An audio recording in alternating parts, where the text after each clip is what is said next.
La psychologie de Dieu à la philosophie. Crise existentielle. Introduction à la psychologie de Dieu. Entre la pensée de Dieu et l'angoisse de l'homme est un être qui pense, mais aussi un être qui doute. Depuis les origines, il cherche à comprendre le sens de son existence, la raison de sa souffrance et la finalité de sa vie. L'homme demeure intérieurement inquiet, souvent insatisfait, parfois perdu. Cette inquiétude profonde relève une crise existentielle permanente au cœur de l'humanité. La Bible, quant à elle, ne se présente pas comme un traité de philosophie humaine, mais comme une révélation de la pensée de Dieu. Elle expose non seulement ce que Dieu fait, mais aussi pourquoi il le fait. À travers l'histoire biblique, Dieu agit avec intention cohérente et finalité.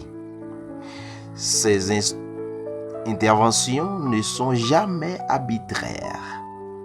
Elles touchent à l'âme, forment la conscience, confrontent l'orgueil et restaurent l'identité.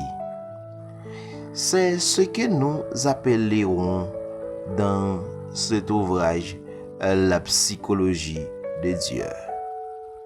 Non pas une psychologie scientifique appliquée à Dieu, mais la compréhension de sa manière d'agir sur l'homme entier.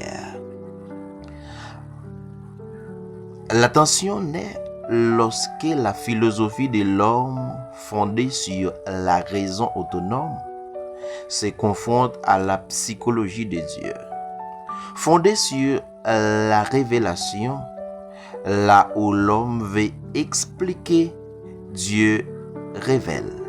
Là où l'homme construit du sens par lui-même, Dieu invite à recevoir le sens.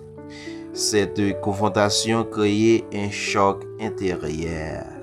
L'homme découvre que sa pensée, aussi brillante soit-elle, est insuffisante pour répondre aux questions ultimes de l'existence. C'est précisément à cet endroit que surgit la crise existentielle. Cette crise n'est pas un accident de parcours, ni un signe de faiblesse intellectuelle ou spirituelle. Elle est souvent le lieu d'un dévoilement, le fondement de certitude humaine et l'appel silencieux à une vérité plus grande que soi. Les figures bibliques en témoignent.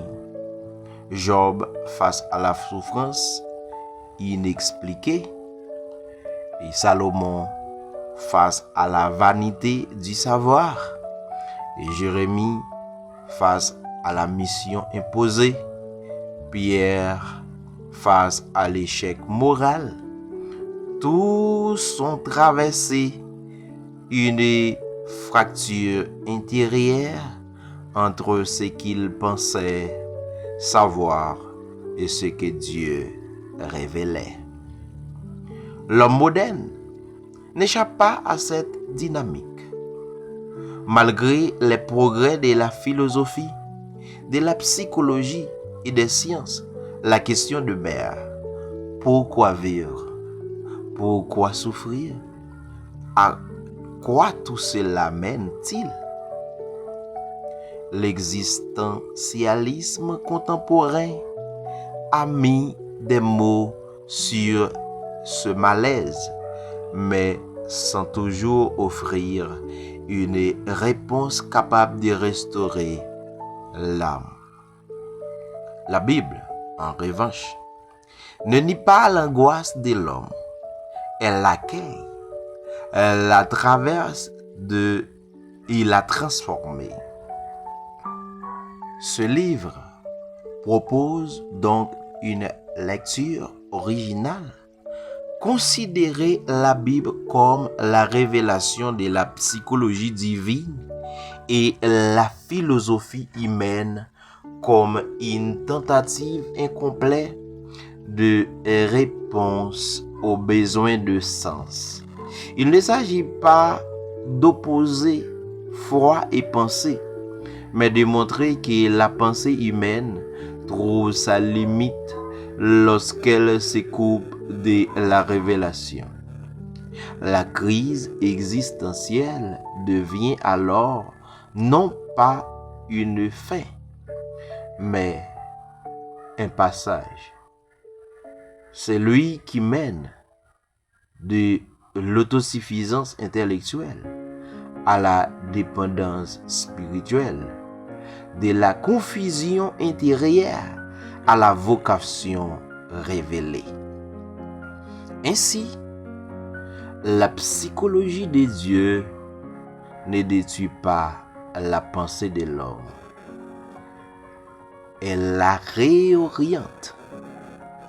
Et c'est dans cette réorientation de l'existence retrouve son sens. Psychologie de Dieu à la philosophie, crise existentielle.